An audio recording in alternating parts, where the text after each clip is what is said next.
YouTube is the best way to get over them. That is also probably true. But in any case, I don't mind them being recorded at all. All right. Well, I recently went on to YouTube just to check up on what was going on there, and it looks like there's already more than 20 videos from these Skype chaps, and I've just sent out an email. Did you get it yesterday? Last night an email was sent. Your name should be on it. I got the email. Shows another 15 or 17 new videos that have been taken in the past 2 weeks, I think. Mm-hmm. And so all of those things are available. I would think that if people would watch those videos, they would have some really valuable, decent, and important questions to ask when they call. Because a lot of good stuff, I think, is out there. Not just me, but there's a lot. There's a lot of Bhikkhu Buddhadasa stuff also on YouTube and other places.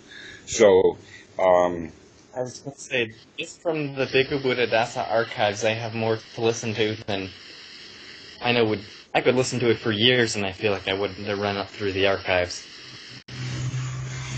Well, the more people listen to those videos, either from the ones that we're doing here on Skype or Bhikkhu Buddhadasa or paying attention to other teachers, what happens is that as things rotate in the mind, they begin to synthesize. And they synthesize down to the point, when, if it's done correctly, down to a singularity, down to just one thing. And that is suffering and no suffering in this present moment. That's the entire teaching of the Buddha. And that all of the stuff that's been added to that, and even with the Tripitaka, it winds up being a whole bookcase full, about 45 volumes. I think the biggest volumes are the Jataka tales. The question is whether they even belong in the Tripitaka or not. I think that those things came centuries after the Buddha. And then the other stuff, too, there's all those commentaries. Well, do you think the Jataka tales came centuries after? Or one theory that I've heard that I think has some merit is that these are older stories than the Buddha that were later kind of adapted and the Buddha was put in. Right. The question is, stories. When were they adapted? Because if they were adapted in the time of the Buddha, many of them would have been rejected as just being silly. It was only after Buddhism was infiltrated in the time of King Ashoka. And in fact, it was during the Ashoka time when it appears that Buddhism became political. Before that, it wasn't. And it's clearly to see that not only is the Jataka tales, but also the Digha Nikaya. That the research shows that the Digha Nikaya also came from the time of Ashoka, and that its job, or its intention, was to pace and lead people who thought in Brahman terms and take them towards the teaching of the Buddha. And that's why there's so much magical stuff in the Digha Nikaya. But if you look at it, you begin to see that, oh no, what you'll actually see is that the people who wrote that book in the name of the Buddha were actually ridiculing Brahmins. The Buddha would not have done that, I don't think. He just usurped the name. Actually, he was really good to them. There are many occasions in some of the sutras where the Brahmins would come and ask questions, and he would give them good answers, and they would, and sometimes they were organized. one teacher would, I think, send several of his students all at one time to question the Buddha, and they came back with the answers. And then that Brahmin said that this guy knows what he's talking about. So there's that kind. But in the Digha Nikaya, two suttas that I know of in detail, one of them is associated with the question of what is the end of the world. And that the answer was, let's go to the Tusita heavens and the higher heavens, and we'll ask the Brahmins and the Indiras and all of that what their answer is to what is the end of the world.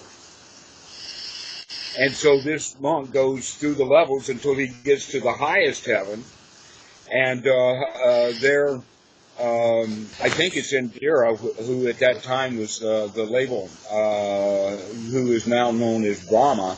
And you can imagine that this guy would also be, if you were putting him in Christian clothing, he would be God Almighty, the big dude. Yes. All right. And so this one goes and asks him, what is the end of the world? And Indira booms back, I am Indira. I am the big dude here. I'm the one who answers. I'm the one who knows all things. You know, that kind of answer. And then the monk asks him again. And then Indira says, be gone with you. And then after he was begone with, at the end of the court setting, behind the throne, Indira comes and asks him, what is the end of the world? And making a fool out of him in the sutta. Do you know the answer to that question? What is the end of the world?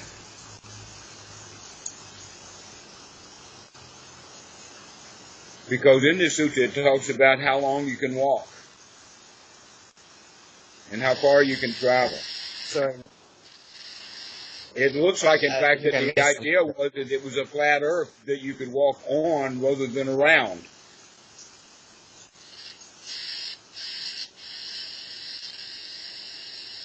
So what is the end of the world?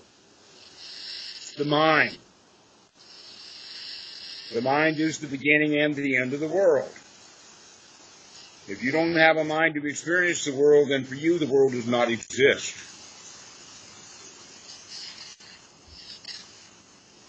So when you bring your mind to a state of no thought,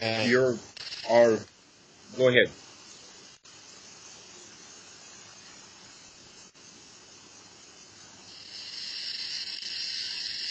Sorry, I missed that. You must have frozen up a sec. No, I didn't say anything. Oh, okay. All right. The second of those, just to complete the thing, is that in another sutta, I suppose it's the same Indira, the same God Almighty of the Hindus of the time, or the Brahmins of the time, came with his entire entourage of the retinue of 33, which I suppose in Christian terms would be God and Jesus and Mary and Joseph and Gabriel and Michael and several others unknown, maybe Lucifer at the time. And the whole crowd comes. And they pay homage and respect and bow down to the Buddha, and then recite poetry and then ask him questions. All right?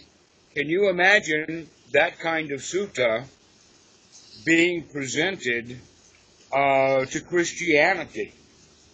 They would feel greatly insulted, but I imagine that many of the Buddhist monks who wrote that had a big chuckle out of writing that sutta.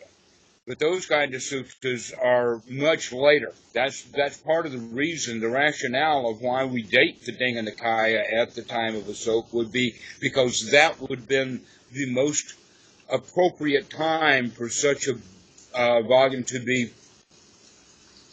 written and published. Yeah. As opposed to the Majjhima Nikaya is much more clearly interested in the becoming a monk, the training of a monk, the training of the mind, and all of that kind of stuff. There's some very interesting things in the Digha Nikaya. In fact, the Brahmajāla Sutta, the very number one, it's a really long sutta. Oh, yeah. And that in the first half of the sutta, the Buddha basically mentions every form of gambling and every form of fortune telling and divining that they had at that time.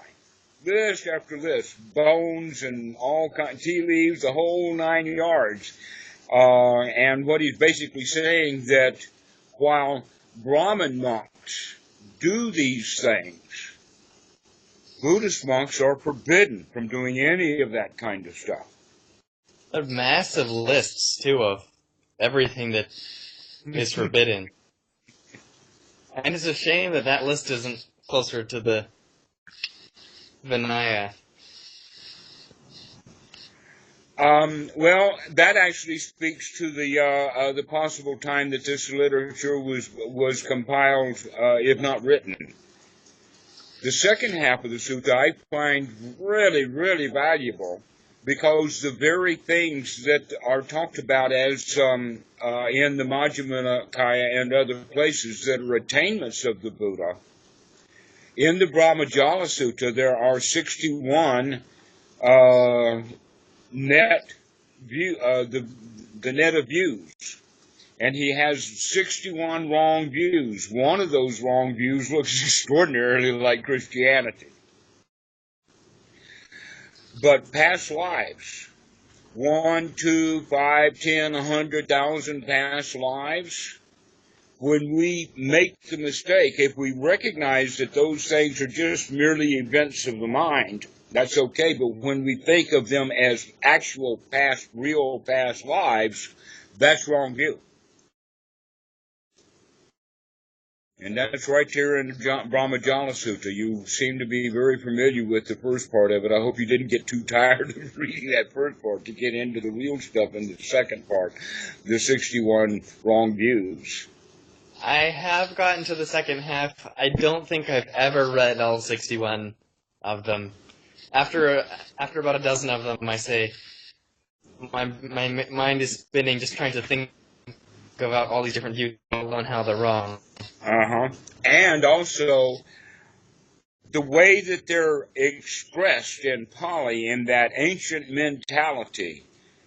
So we have both the problem of the mentality and the problem of the translation that we have to figure out exactly what that stuff was. And so it's in Sutta number 36, by the way. It's really worth recognizing when the Buddha talks about the 3 watches of the night. Have we talked about the 3 watches of the night before? I think so, but it's not immediately springing to the mind, so maybe it'd be good to review it. All right. The 3 watches of the night is a metaphor for what the Buddha was doing during the time after he crawled out of the creek and had rice milk and got abandoned by his his followers, right, the 5 of them, and the time that he went back to the deer park, Isitanya, to visit them and teach them the Dhammacakka Sutta, the turning of the wheel, where he starts with the middle path and then goes right into the Eightfold Noble Path, right? Or no, the Four Noble Truths. All right. And in one of them, one of the guys understood what the Buddha said and got it in the first lecture. This one guy, I forget his name, but he was in attendance with the Buddha's birth. That this was the guy, the other Brahmins had said that he will be a world-turning monarch. And this guy says, oh no, he's going to be a world-turning Buddha. He's going to be an avatar, not a monarch.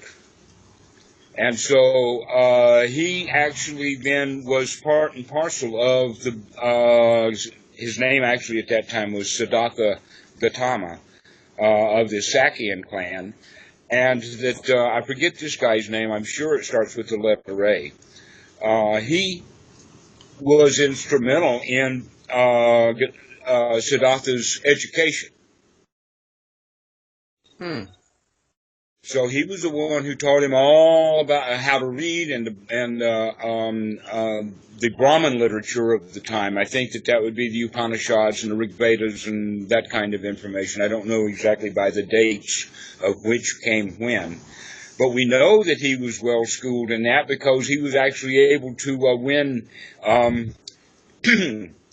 debates with Brahmins to the point that he would convert them to become bhikkhus. So that means that he really had deep, detailed knowledge of what the Brahmins were teaching.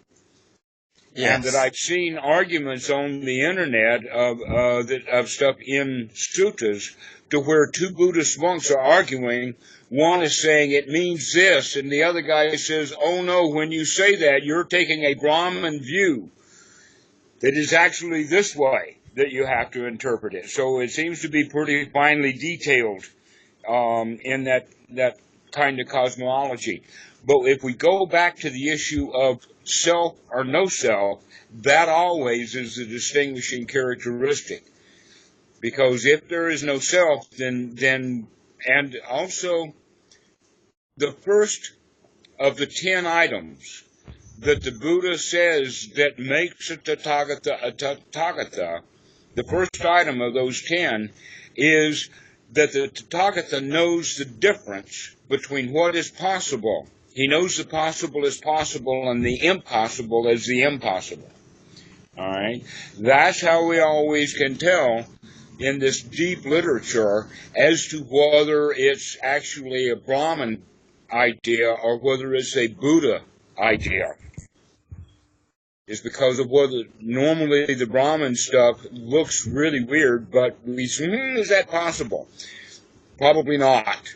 To where if the Buddha, the way of the looking at it from the Buddha only talks about what is possible as possible.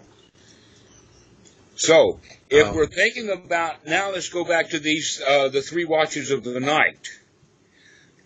First off, if we think about it as 3 watches of the night in one night, a lot of guys like myself who have been in the Navy of some military organization, like I was in the U.S. Navy, we know all about the watches of the night because there are more sailors on duty doing watches of the night than there are in the daytime. Why? Because other ships are easy to be seen. You have to have a scouts out really watching. And then, in fact, several of the really big major accidents that have happened, admirals of the U.S. have been discharged because they didn't have a correct watch out. There was a destroyer that got hit by a tanker. That happened last year. All right, that should have never happened. And it doesn't matter whether you've got sonar, radar, or any modern convenience. What you need is you have to have sailors on watch, watching where that ship is during the night, because it's dangerous. Okay, so this is the whole quality of the watching of the night. And in that time, monks were also known, because they had no electricity, they had no power, and they had no duties in the daytime, so day and night kind of got mixed together. Yeah. And so monks, and in fact throughout history it's been shown that, that as far as we know, humans have been up all night. There's good reasons for us to be up all night from time to time. One of them, for instance, would be stoking the fires. If you lived up in the mountains or in cold climates, if you didn't get up in the night to stoke the fire, everybody would be frozen stiff the next morning. So there's many reasons to be up at night. So these 3 watches of the night are normally divided into about 4 hours. But the important quality of the 3rd watch of the night is that during the 3rd watch of the night, you have sunrise. That's the important point. Because the 1st watch of the night and the 2nd watch of the night are all done in darkness. And that's the major point. All right, so when the Buddha recognizes all of his past births, he was doing that in darkness. It was not part of his enlightenment, it was part of his practice. But let's go back a little bit and talk about the watches before we get into the details. And that is, a watch of the night is 4 hours. If he is going to have all of the stuff that is put into to that first watch, it can't possibly be done. In other words, he says that he saw 100,000 births with the name and the location and the family name and all of that stuff is mentioned in this first watch of the night. Now, if each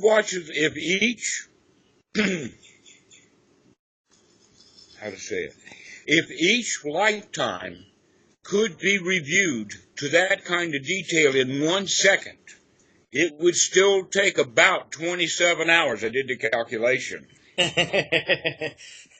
27 hours is a whole lot longer than 1 watch of the night. So what that actually indicates is the 3 watches of the night is a metaphor. It's a metaphor for the process that one goes through. And the first part of the practice, and this happened to me because I was a student of Muktananda, that the Hindus, if you're doing meditation, Hindu teachers really want you to get into those past life experiences. And so they encourage that kind of stuff. And so I've had many past life experiences. Except they're not past life experiences, they're just mental experiences. The label of past life is put onto it. The second watch of the night is the comings and goings of beings. Now, what that basically means is, if it's interpreted magically, the coming is the birth and the life, and then the going is the death of an entire human being. What's really being talked about there, the word being, is that state where the mind is in when there is selfishness, an I-ness. And so the Buddha was actually beginning to do, in that second watch of the night, beginning to understand Paticca Samuppada, of how the mind works so that it creates a being and then the being dies. And the death of the being then is the full cycle of Paticca Samuppada and ends in dukkha, ends in suffering. And so there you find it in the Brahmajāla Sutta. If you understand the comings and goings of beings as past lives, that's wrong view. Uh-huh. And I'm really glad to find finally, actually I knew it a long time ago, but when I did, it was finally understood what was actually meant by the 3 watches of the night are not understood by reading the sutta that has the 3 watches of the night. You've got to go to another sutta, the Brahmajāla Sutta, in an entire different volume in the Digha Nikaya to find out what all of this stuff is about. So now we go to the 3rd watch of the night. Do you want to hazard a guess of what was the 3rd watch of the night?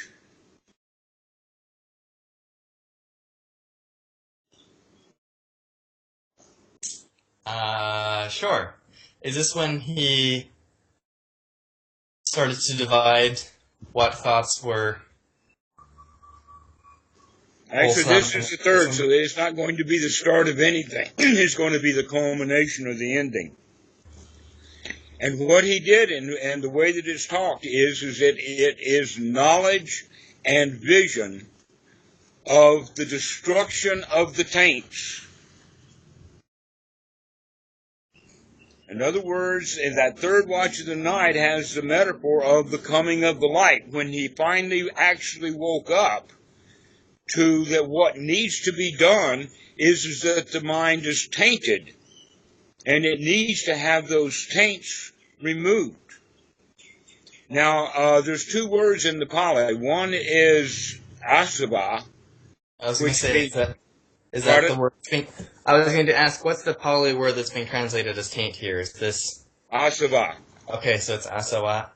Uh-huh. And I forget right off the top of my head the Pali word that is normally used for outflows. cankers is the word that is translated. Almost like pus pockets or boils on the skin. And there's a Pali word for that, but I forget what it means. But they're almost used simultaneously or interchangeably with asava, the taints of the mind, or the sores on the mind. Yeah, I can't think of the Pali word. Outflows. So when he's talking about the destruction of the taints, what he's talking about is the destructions of the pollutions of the mind. So the next place for us to go is to the Sabbāsava Sutta. I was going to say Digha Nikaya number 2, and look at, well, what are these taints? And we find out that the first 3 taints are being destroyed by knowledge. The first 3 states are destroyed by knowledge, which this fits in really clearly with that second watch of the night, of beginning to figure out that all of the problems of every human being's life, all of the problems are self-created, and that they do not have to be there. That we pollute our own minds. So we can use the word pollution, because in fact you can use the word pollution in the sense of wisdom being polluted with ignorance. Except that it's really, ignorance is not the right word for pollution, it's delusion. When we think we know something and we don't, or thinking wrongly. And you can get a whole lot of people involved in that viewpoint, and so they lend credence to each other. Just like in a bar, everybody's drinking. And not one person in that bar is thinking about the detrimental effects of alcohol. And if he does and starts talking about him, he will be invited either politely or quite roughly to get out of the bar. Well, now it looks like the Republican Party is nothing but a bar. And the drink that they're drinking right now is a combination of Donald Trump and Kavanaugh. And they're wanting everybody to drink that poison, thinking that it's okay to drink that poison and not look at the results of it. But in fact, that's the delusion. The delusion is, and so many people are under that delusion. And in fact, the other half, just to be fair, the other half are under the delusion that Donald Trump is a bad critter that needs to be locked up, and that Kavanaugh needs to be taken out and shot. And a whole lot of people are in that belief system. The right way of looking at it is, well, I don't know, it's not my business anyway, and I don't really care, and the more I care, the badder I'll feel about it. That's really the right way of looking at all of that. But what you do is you see people really stuck in wrong views. And so they will use other people who hold those wrong views to maintain those wrong views. This is the taints. These are the asavas, and they outflow. How do they outflow? They outflow into voting. They outflow into the feelings that Jeff Flake had when he put you can imagine how bad these people are feeling because they don't know what to do, and they're being pressured from one way and pressured from another and all of that kind of stuff. And when they decided that they were going to run for office, they thought that it would be a beneficial thing to do. So by running for office, they were under a delusion right from the get-go. Many people go to Washington saying, oh, I'm going to help drain the swamp. In fact, that's so ideal that there are posters. When I was in Washington, D.C., I saw on more than one wall in various places, and this poster must have been making the rounds. Easily Xerox. What it is it's a line drawing of a guy standing in a pond, and he is surrounded by alligators. All of them are looking at him. And the caption of it is that when you are up to your hips in alligators, it's hard to remember your original intention was to drain the swamp. The next photo of that is now there's just one more alligator. The guy got eaten. He's turned into an alligator now. So yesterday, swamp cleaners are today's alligators. It's kind of amusing living here because since I'm not a citizen, I can't vote. And since I'm easily deported, there's no remote sense in protesting or getting involved in anything. And I look at it and say, well, I'm just fine here underneath a military dictatorship. Why is so many of my American friends just going absolutely nuts? They're just fine. Yeah, well, some of the Americans in Thailand here are still going nuts over the dictatorship, and they can find all kinds of tiny little things the dictatorship has done so that they can hate it. Yeah, I mean, I'm not saying I agree with it. I'm just saying it doesn't matter. This morning I went out and I dug up a bunch of lemongrass, and that's all I did. I didn't have to think about anyone overseas or in Bangkok or anywhere else. I was digging lemongrass, and that was enough. It was very pleasant. Yes, that's exactly right. Staying in the present moment. That's the right way of going. So, I mean, if I meet these people in the news, then perhaps it'll be worth considering. But until then, I'll stick to my digging lemongrass and pulling weeds and picking peppers. Sitting on the cushion. Yes, life can be enjoyable when we decide that we don't have any problems. Oh, it can be incredibly enjoyable. I mentioned I've been jokingly call it my mother's mind, which is some of the bad habits. And I kind of started to fall into that a little bit after I first got back here and worrying about this and that and the other. And then I got distracted from that, talking to a friend, and then after that I just kind of focused on what was at hand in the present. And I've had a very wonderful last couple of days. Absolutely nothing around me changed except for the sun rose and set and a few other things. All the other circumstances are the same, but world of difference. Yes.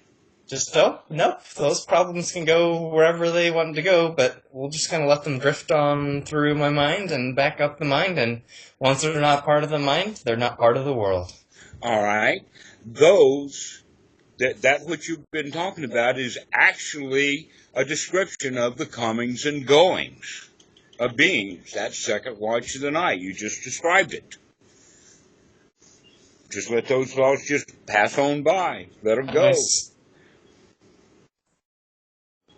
A wonderful cycle through the pages of time while it lasted very shortly.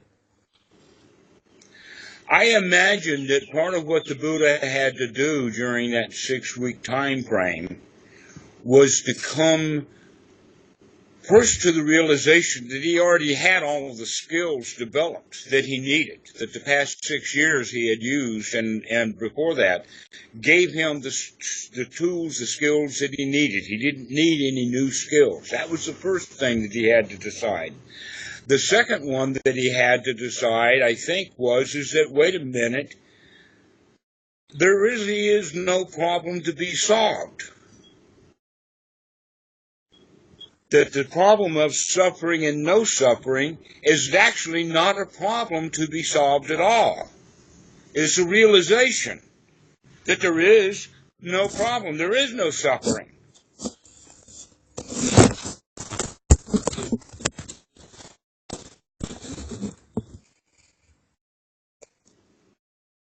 I think you understand what I'm getting at. That was yes. The realization, the real realization of the Buddha, the real waking up is that there's really no problem. There's no problem to solve. And he'd been spending 6 years in intense work trying to solve a problem, trying to get to the end of it.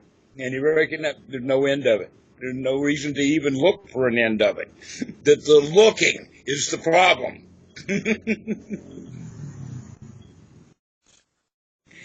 I have immensely appreciated studying some Zen over the last few months, and it highlights that kind of thinking very clearly to me.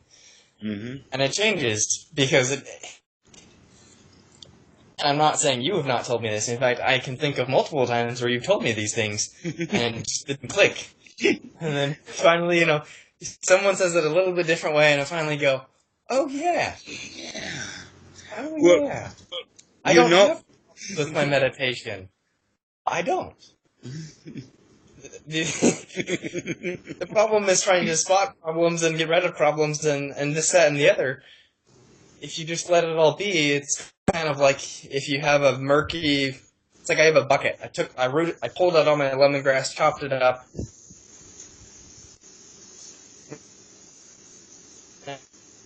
Nicely, it's in murky, you can't see through it. If you just mess around the bucket, all the sand and mud settles right down to the bottom, you can see straight to the bottom, and you're good. It's just all that shaking and feeling like you've got to mess around with it and interfere and do something, or try a new technique, or this, that, and the other that murkies the water and it never gets clear. That's a really excellent way of looking at it, is to say, yes, there are forces in the universe that we don't take full advantage of. The example that you're using there is gravity. That in fact, by trying to get it to clean out and settle, you were disturbing it. Rather than I didn't actually try to make it settle. I don't care if it settles or not. That's just as an example. Uh-huh. But if I did want to, can you imagine how much effort it would be to try and strain out a bucket of fine dirt to separate the bucket of muddy water? You'd have to have all sorts of fancy filters and wait or press it through to multiple levels and so on and so forth to try and get it clean. Or you just let it sit there for an hour and walk back and you're done. Yes, exactly so. All problems will solve themselves.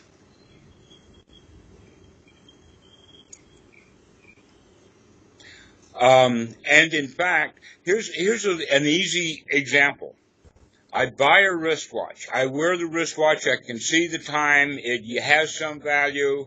Sometime or another, it breaks. And now I've got a problem. That watch is broken. And I tinker with it. I even take the back off of it. I can't figure out what's going on. And so I put it in a box, or I put it back together as best I can, and I put it into a box in the closet. In other words, I'm saying I'm going to do this later. All right? 5 years later, I open that box one more time, and that clock watch is still in there, but it's not a problem anymore. It was a problem at the time when it broke. And in fact, I can look at that watch and I say, I remember how much trouble I gave myself. I was heartbroken when that watch was broken. And now it means nothing to me.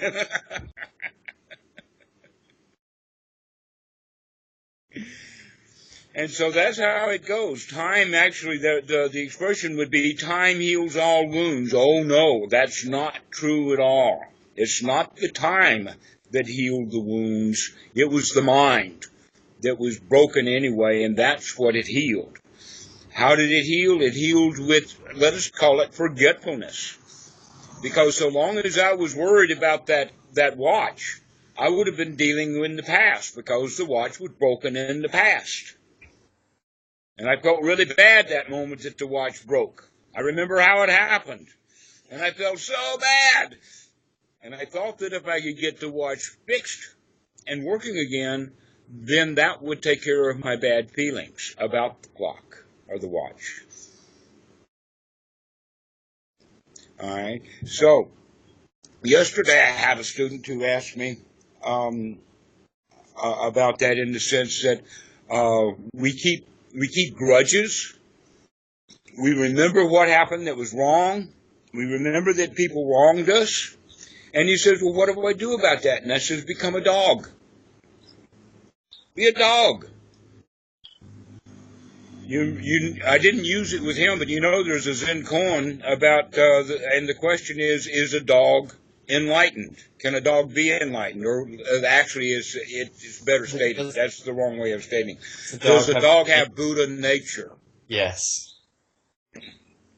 And I've got one right here. And yes, I can see the Buddha nature right there.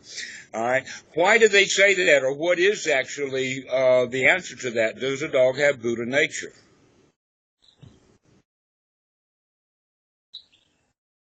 I don't know. The answer is mu, or in other languages, po. And the word in Chinese, mu, means both. The dog has both Buddha nature and not Buddha nature. Here's how the dog has Buddha nature. He has Buddha nature because the dog is capable of being here now. He's in the moment.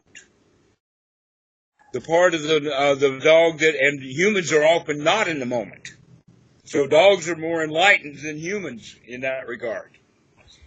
But on the other side, they're not enlightened because they have no control over their instincts. They do not have a frontal cortex that can take over and with wisdom decide that this is right and that's wrong. So basically they don't have much reasoning capability and they don't have much memory either. So, how to become like a dog? By forgetting about it. You have a dog in the house, he misbehaves himself, you spank him, he knows why he did it. In fact, that's the important point. Many people will punish a dog after the event is over. Let's say you had a dog that was barking, and you told the dog to shut up, and the dog shut up, and then they punish the dog. Well, what are they punishing him for now? You're punishing him for shutting up. You're punishing him for doing what he was told to do. You have to make sure that the dog knows why he's being punished so that he can learn. And a lot of people don't know that about dogs. So the two qualities is they have the ability to be here now and they have a very short memory, which means when they spank the dog for doing something wrong, he forgets about it. Another example is you want to give the dog a bath and they recognize the bath and they run away. You still remember, I'm going to give that dog a bath. The dog forgets all about it. 5 minutes later, the dog shows back up and bath time. He's forgotten.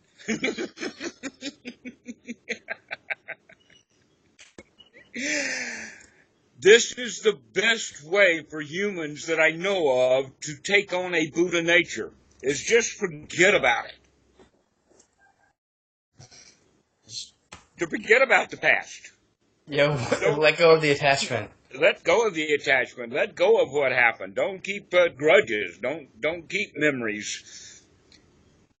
Don't keep memories of old watches that broke. Just let it be in that old box, or in fact, throw the watch out. You don't have to keep it for 5 years before you throw it out. You just throw it out. So that's the way of looking at it is that much of, and going back to the three watches of the night, this is the part of the destruction of the taints, is to recognize the comings and goings of being, that the going, and then it's finished. And if we have suffering about that, that's self-perpetuated suffering. That things come and things go.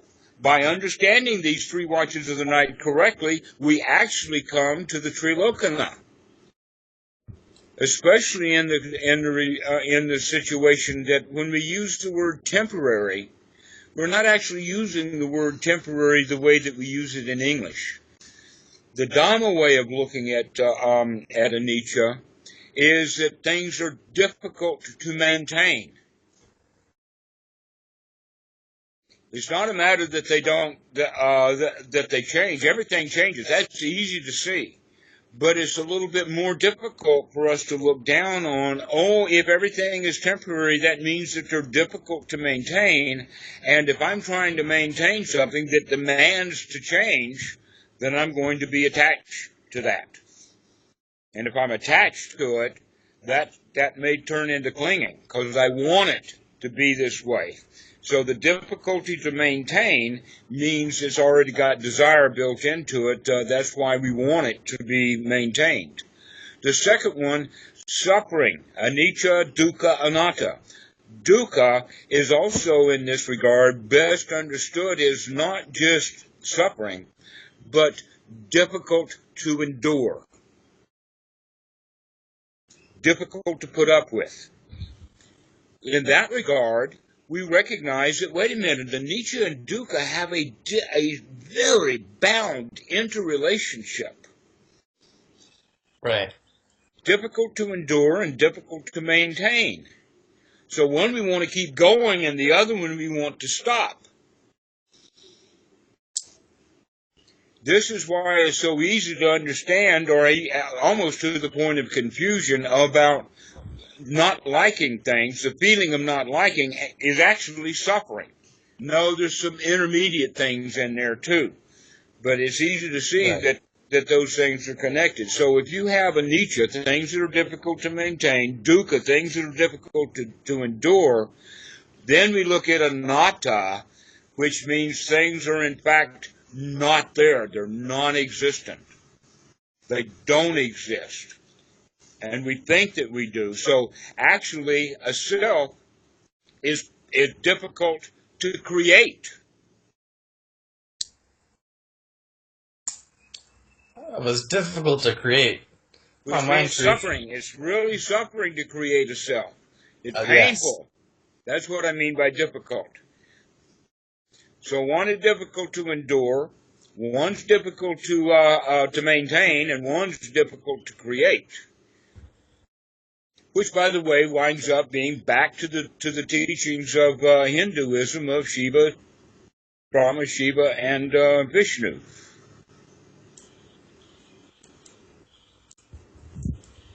Did you know that connection? No, I haven't. Brahma, Shiva, Vishnu is actually the Tilakkhaṇa. Anicca, dukkha, anatta. Difficult to maintain, difficult to endure, and difficult to create. So the Brahma is the self.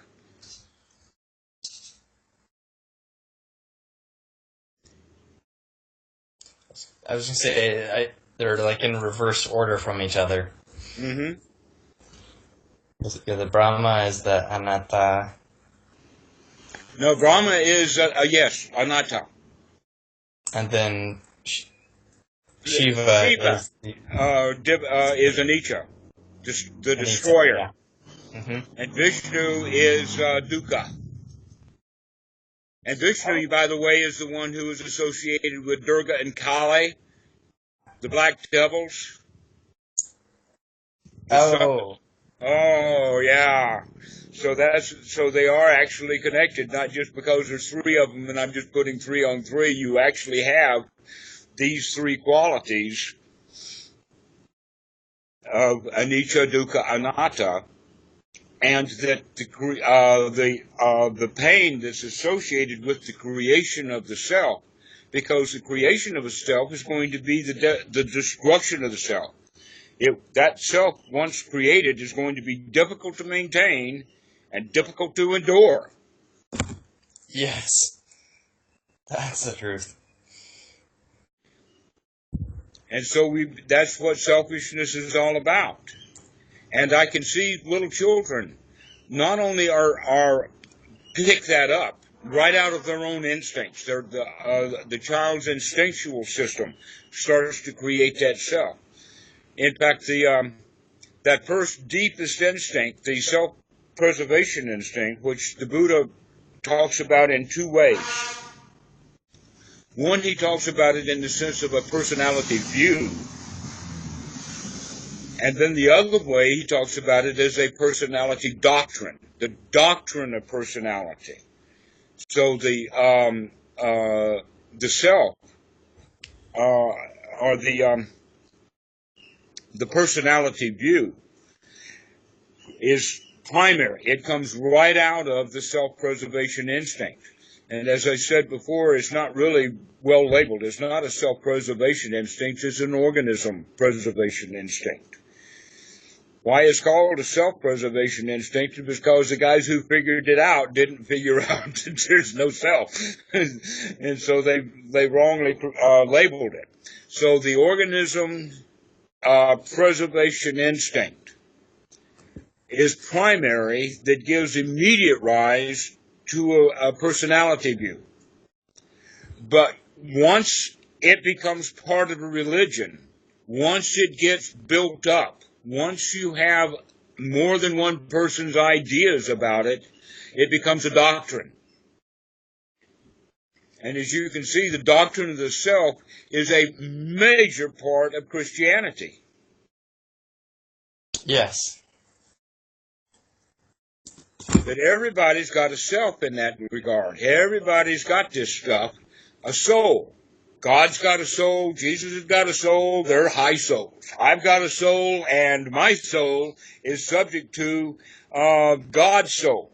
So that when God can kick my soul around like a football. And that's a way of looking at it. In fact, these beliefs, these doctrines of self, are actually the biggest part of the burden that humans carry. Real freedom is freedom from a self. Why? Because if you've got a self, then that self is subject to the vagaries of God, to the slings and arrows of outrageous fortunes.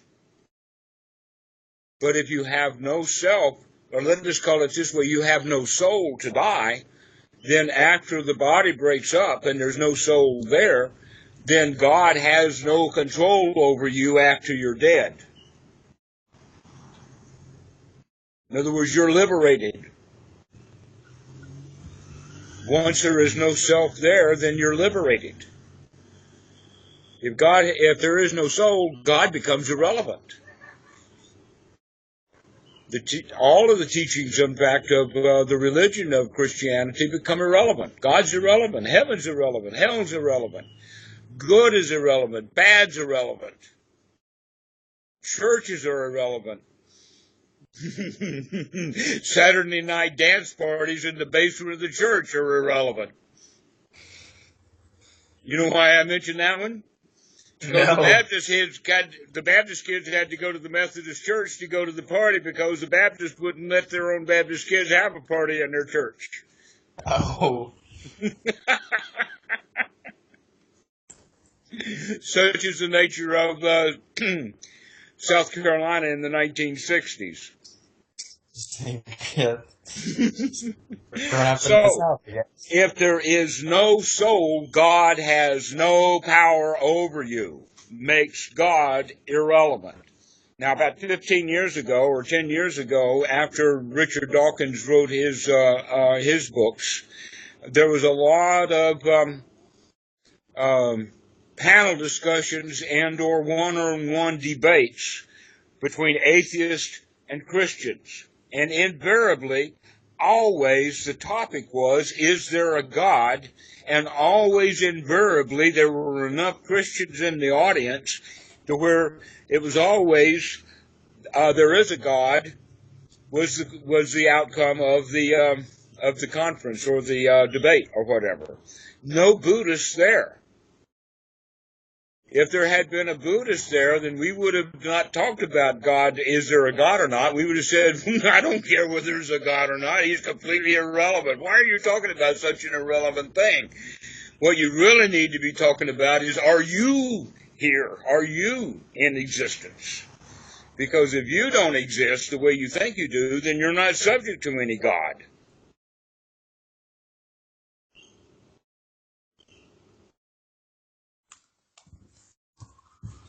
I lost your video, but I hear you.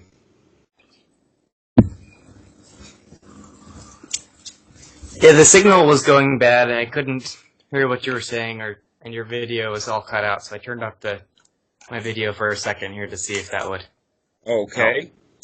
I'll turn it back on. So, if we know intellectually that there is no soul, then through a deeper investigation we can recognize that there's really not a self either. You see, one of the mistakes that the atheists are making is that they do believe in a soul. They just think that it dies when the body breaks up. And so, in fact, atheists and Christians are very, very close together. They both believe in a soul. One's a little more temporary than the other, but they're both very long-lasting. But the way that the Buddha looks at it, the comings and goings, that self is very, very temporary. It does not last. And not only that, but it's created as a vessel for suffering. And if we do not create a self, that means that not only are you not subject to the vagaries of God or the slings and arrows of outrageous fortune, you're not subject to anybody's rules or anybody's laws. Not a government laws, not a Christian law, not a school law, not a safety regulation, nothing. No one. Anything that comes from the society comes from the outside. And you cannot be influenced by the outside unless you want to be influenced by the outside. And the outside can take a whole lot of measures to make sure that you pay attention to the outside. And so we think that, in fact, the outside is real because we're afraid of it. That most laws are, in fact, enforced not through wisdom, but they're enforced through fear. That's what force means, that we're going to enforce the law. But if you have no fear, then no one can enforce any laws on you. Only you can do that. An example is that they can lock you into a cell, put you in solitary confinement. Now, generally in the United States especially, and I think this is kind of worldwide, they think that putting someone in solitary confinement is probably the worst thing that they can do to them. That's a whole lot worse than that new prisoner becoming somebody's bitch, I think is the word that they talk about. And that you at least have society. But when they lock people into the cell for solitary confinement, people normally go crazy. And that's the intention, because they've got no stimulus and they don't know how to deal with things. But a good Dhamma dude, if they lock the Buddha up in solitary confinement, he'll say, "Oh, thank you so much.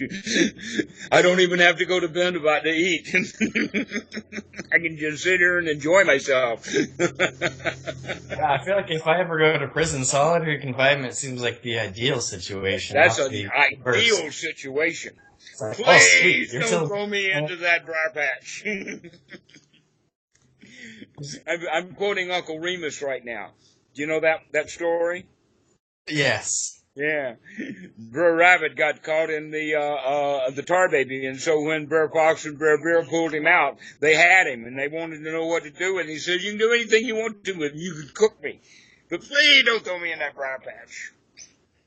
So if you got to go to prison, please don't throw me into solitary confinement. All right, and here's another example of that. The guy is he's in the police station. He's in the interrogation room. They put him in the interrogation room just to let him, they call it chill out, but what the intention is to put them in there so that they begin to worry. They begin to fret. They don't, the guys who are in that isolation cell waiting for the interrogation to start, they don't have any way of managing their own minds, and so they're just flipping out. When the cops come in playing a game. It's called good cop, bad cop. And their intention is to put the guy under stress. All right? Mm-hmm. If they can't put you under stress, then they can't interrogate you. They can only interrogate people who are under stress. That's what interrogation actually means. It's not just a question. Interrogation means you're under stress. But if they cannot put you under stress because you know the secret that they can't put you under stress, only you can do that. Then you can joke and laugh and play with these guys. You can interrupt their game.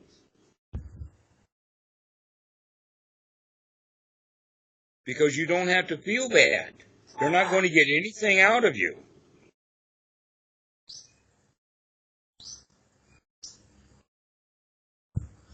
Let's go to waterboarding. That just sounds like a time to work on holding one's breath, or see if we can find a little bit of air in all of that water they're pouring on us.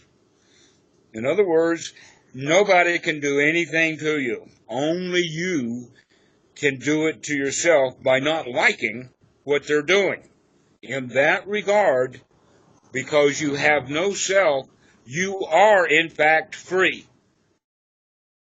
You're already free, but we don't know that. You're free from God because you've got no soul, and you're free from the vagaries of the world because you've got no self. It doesn't exist. And that only you can make you suffer. And when you've got the control over your own mind so that you know the nature of suffering, and you know that you can turn it on and off at will, then you're completely free from the world. But you're not free from the Dhamma. The Dhamma is bigger than the world. In fact, the word Dhamm is very close to the word Tao. Not only in the sound and the way that the word works, but the expression of it. That Lao Tzu was a contemporary of the Buddha. It's quite possible that Lao Tzu knew what the Buddha was actually teaching when he came up with phrases like, the Tao that can be said is not the Tao. Because it fits exactly with the Dhamma. We can teach Buddha Dhamma, but the entire extent of the Dhamma itself. And what I'm talking about in that regard, when I'm talking about the Dhamma, I'm talking about what's happening right now. And I'm not talking about necessarily what's happening right now at a great distance, though distance really has nothing to do with it. But really what we're talking about is the expansiveness of the cause and effect relationship that is constantly in turmoil, always happening right now. And so as the human has eyes, we have ears, we have the body, especially the body, and the other senses, and that these senses in a little baby are actually bombarding and overwhelming an infant. And so what the infant does as he matures into a young child is to start systematically shutting down certain sensations and certain inputs and making others important. So we started ignorantly as a little baby start drawing making mental maps. The way that the mind works is that we build up these maps when we're little, but we do it through ignorance. And because of that, they don't work so well. That means that we need to reevaluate these maps. And when we get our mapping system straightened out, part of the way that it gets straightened out is that you can have an actual mom because you have memories of the mom, but in reality right now, you have no mom. Not in this moment. The only mom you have is in your own mind. But the reality is no mom.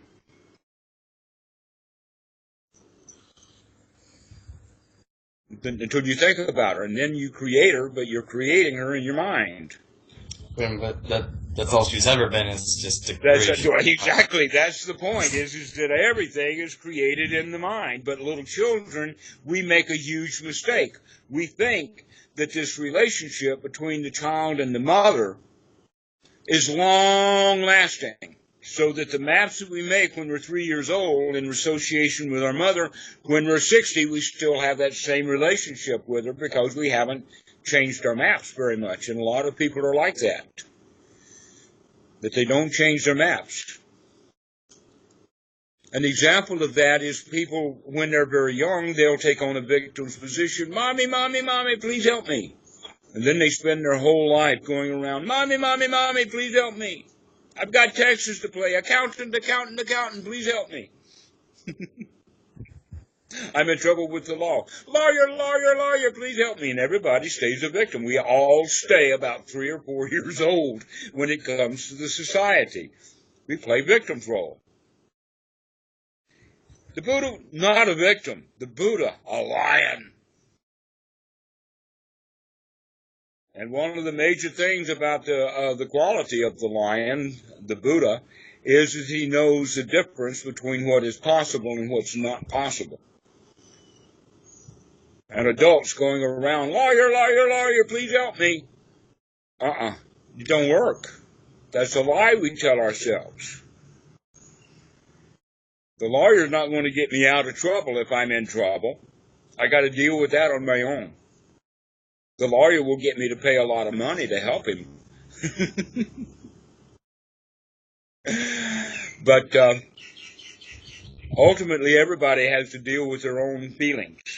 The best way to do it is inside, rather than trying to get somebody on the outside to help us.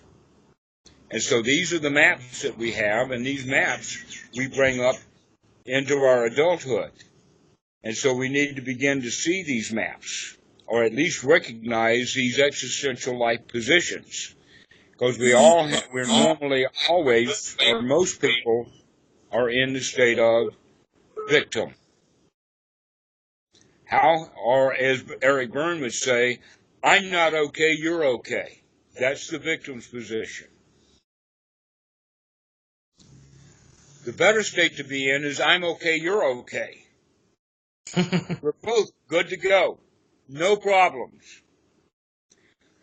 But if we have the position of I'm okay, you're not okay, then this is the position that is held anywhere from the corporate executive down to the thief. In other words, I'm okay, but I see something wrong with you, and therefore I'm going to exploit you and take some advantage from you. That's in fact the game of business, is by seeing the world as an oyster. Or build a better mousetrap and they'll beat a path to your door. You've heard that one, right? Mm-hmm. Which means that the world needs more mousetraps. I'm okay, I know how to build mousetraps, but the world is not okay. They need mousetraps. And so we've automatically put ourselves in the position of I'm okay and the world's not okay.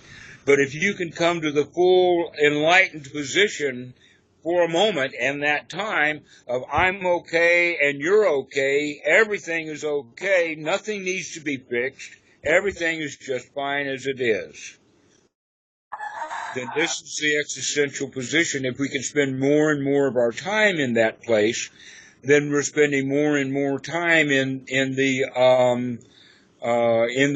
basis of power, idiopata, okay, which we've talked about before. So we have that power base, and what is that power? Success, satisfaction, security, satiation. These are the words that we use when we're in the state of I'm okay, you're okay.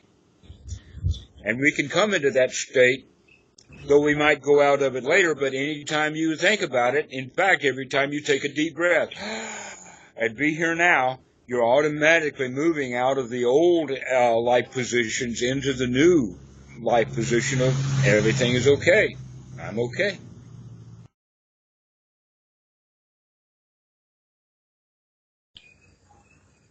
That also puts us in the situation, and you and I have talked about this in great detail, about while Western society is conflict resolution and the Thai mentality is conflict avoidance. Yeah. The reality is that both of those cause suffering, that the real situation is to be in no conflict. Yes. No conflict is always in the here now. That's back to the dog. If two people have a fight, later, at another point in time, the West will say kiss and make up, or let's have it out. In Thailand, the way to do it is to let's avoid each other. Let's not deal with each other. But the right way to do it is the dog's way. Just forget. I forgot. I didn't know. Oh, I didn't remember we had a conflict. No conflict here.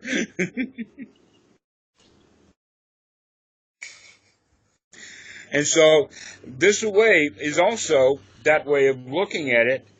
No conflict, here now, I'm okay, you're okay. The past is gone. Nothing to think about in the past. And because everything is okay now, no plans for the future. The world is okay. Doesn't need to be fixed. U.S. is just fine with Donald Trump as president. In fact, it's a hilarious joke. All of the late-night joke machines, the comedy shows, they love Donald Trump. They give him so much material. But those who actually like Trump, they're very afraid because he's in grave danger. And he's in grave danger by all of the people who don't like Donald Trump. And so that's what's dividing America right now, those who like Donald Trump and those who don't like Donald Trump. And all of this conflict when there should be no conflict at all. Everybody should just treat Donald Trump like a big joke, and then everything would be fine. In fact, I think that's exactly how the Europeans are already doing it, and I think the Defense Department has got it that way too. You just ignore him. He's a joke.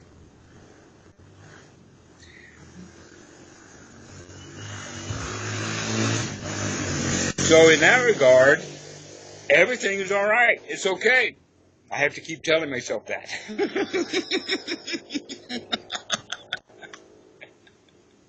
Some of his jokes are really hard to laugh at. So, if we look at it from that position, going back to the 3 watches of the night, we understand now that the destruction of the taints is, in fact, the destruction of the past. By destroying the past, we're here now. And if we're here now and everything is okay, then that also is the destruction of the future. The past and future are destroyed, and there's nothing but this present moment.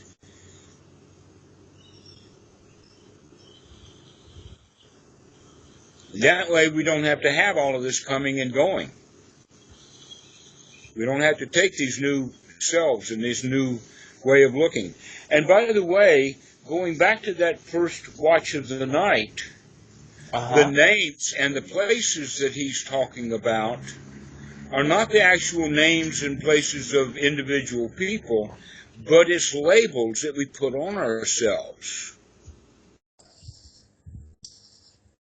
Like I am the son, or I am the daughter, or I am the husband, or I am the computer scientist, or I am the driver, or I am this or that. Whatever task we set to ourselves, we set a self in that is I'm the one who's doing it. And that's why we take so many different names. And we take 100,000, I've probably had more than 100,000 different labels that have been placed. All these names. There's actually a pretty good movie about it. It's Kung Fu Panda 3, where he goes to the existential life position. We've talked about this. The movie is really good.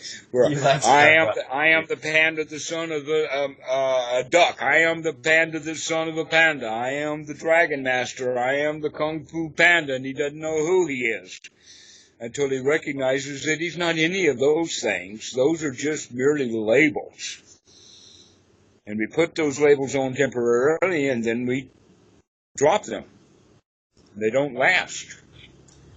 So in that regard, the 3 watches of the night is extraordinarily beneficial in understanding, but the first 2 watches of the night are favorite points for those who want to show or think that the Buddha taught eternalism.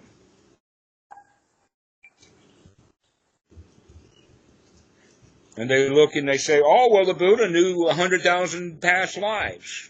Yeah, but there's no time frame.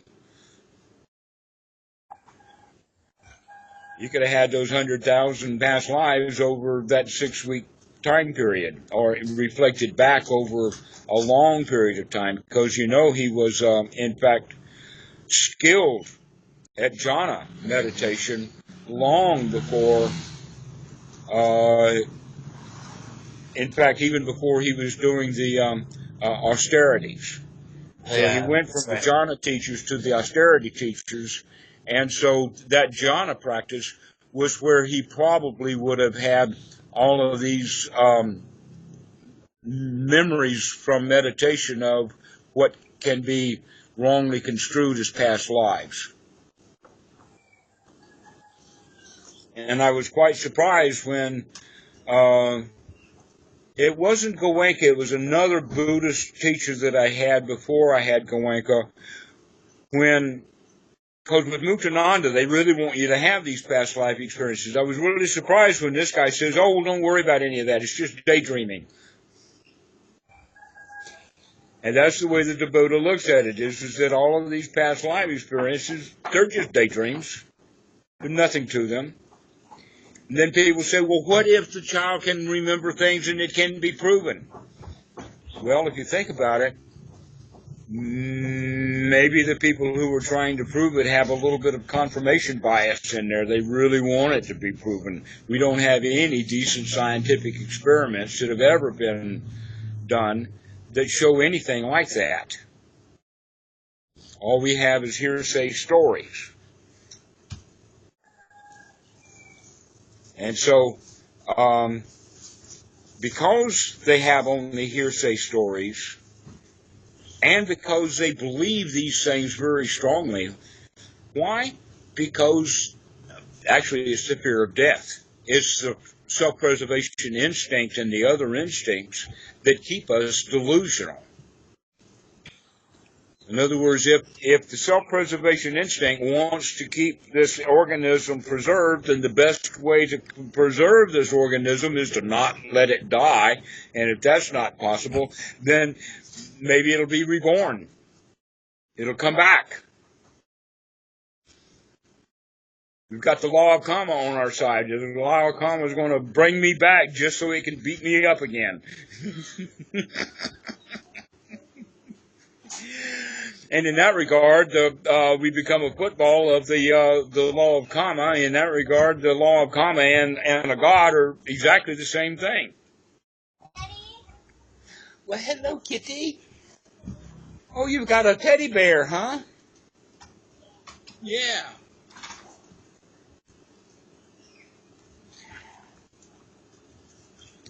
So, we got started on this long rambling talk by talking about suttas and the timings of them and the Majjhima Nikaya and that kind of stuff. But you can see where that we have to take under consideration when these things were written. Because the further back in time we can go, the more likely we are to get exactly what the Buddha was teaching. This is one of the reasons why I'm a fan of the early stuff, like the Udana or the Sutta Nipata, the Taragita, the Taragatha, the Tarigita and the Taragita. That's the right way to say it. The I and the E are on the Tara, not on the Gatha. The stories of the nuns, the songs of the nuns, very, very enlightened. In fact, there's one of them that I like a lot, and that is that the nun doesn't care about whether the roof has holes in it or not. Let the rains come. I don't care. And another one which I really like was the woman who was clearly, obviously married before, and now she feels free. And what she mentioned is that I'm free from the pots, and I'm free from the pans, and I'm free from the fires, and I'm free from all of the work that she had to do. So that's how she saw her freedom. I love those are all such great stories.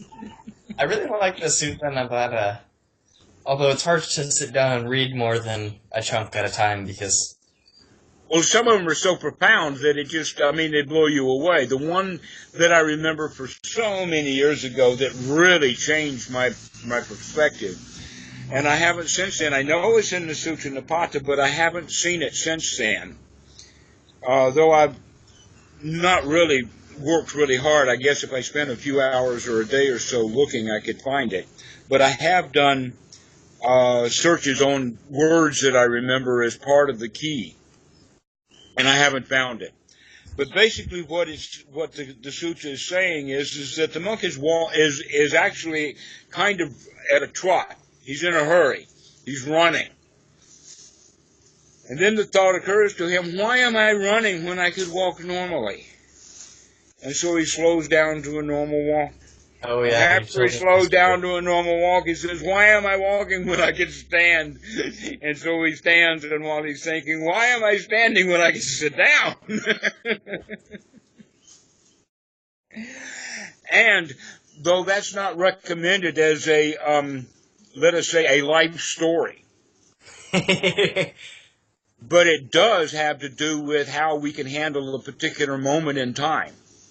Now, why am I running right now? Why don't I just sit down and enjoy myself? I do, although I don't, find myself running and then start walking and then standing and then sitting and lie down. You can see a little bit of that pattern just in everyday life where it's like, why am I rushing to do the dishes? I don't have anywhere to run to. It's not, why don't I just sit and enjoy washing the dishes or doing laundry or sweeping the ground or doing work, doing research or analysis or gardening or whatever it is that I'm doing. Say, well, if I don't need to rush, why am I rushing?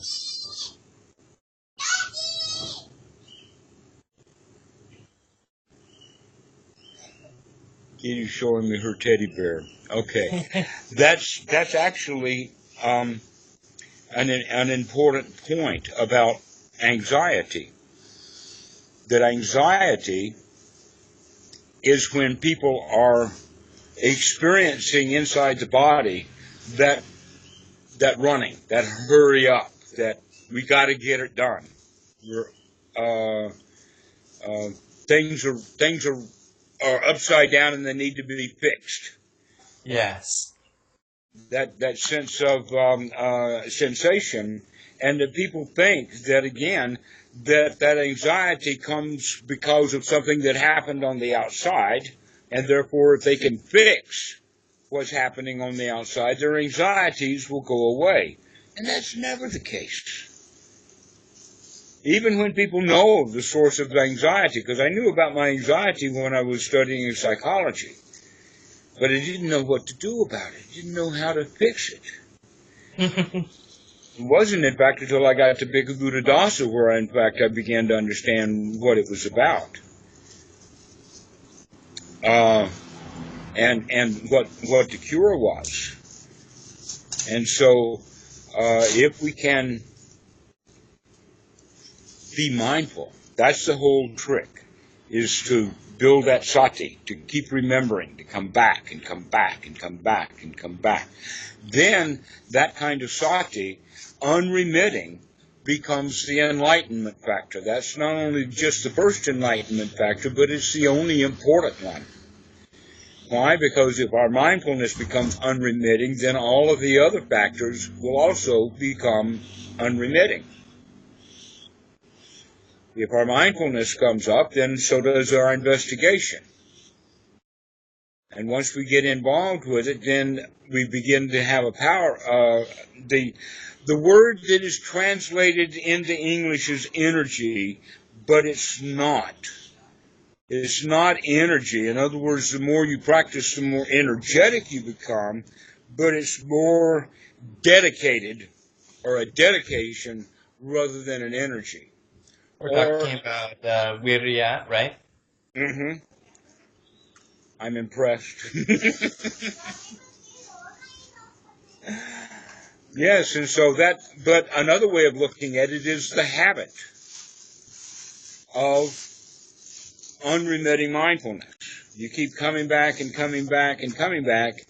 The mindfulness itself brings up this energy, which is not really an energy, it's more of a new habit. So the real important one is the unremitting mindfulness. That's the one to work on. So whenever the mind wanders away, never mind, come back. Come back, come back, come back. That's what it is all about. Keep coming back. And you're experiencing that at a great amount of success. Congratulations. Keep going with it. You're heading in the right direction.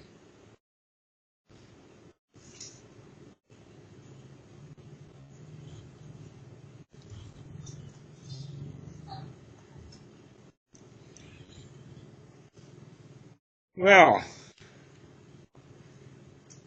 perhaps this is time for us to finish this conversation.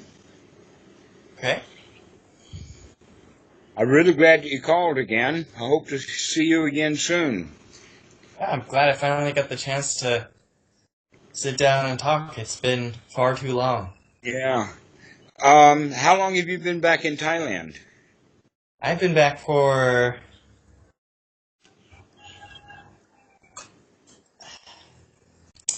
I got back Saturday. Usually I get over the jet lag very quickly. This time it's been much harder. We got in the morning and we were very tired from the traveling and didn't get a lot of rest on the flights and in the airplanes and airports. So Yes. then ended up... They call it jet lag, but when it's halfway around the world, it's more than just jet lag. It's travel fatigue. Travel fatigue. Wow, yes, I know. It takes me longer to get over the travel fatigue than the travel itself. Yeah. And normally I can do it pretty quick and kind of hit the ground with my feet running, so to speak. But this time I got back and I was just exhausted and ended up sleeping during the day, and then that just got my sleep cycle all out of whack. And I finally got it such that I go to bed at night and I get up in the morning and I'm not sleeping willy-nilly, but like the first couple of days back, I honestly can remember very, very little just because I was so exhausted from the traveling that my brain just didn't record what was happening. I don't think I did much those days anyways, but now I'm back into things and... Good. But it was all right. good. All right, well, I hope to see you again soon. Yeah, Thanks I'll for calling, soon. Robert. All righty. Well, bye-bye. Have a wonderful day.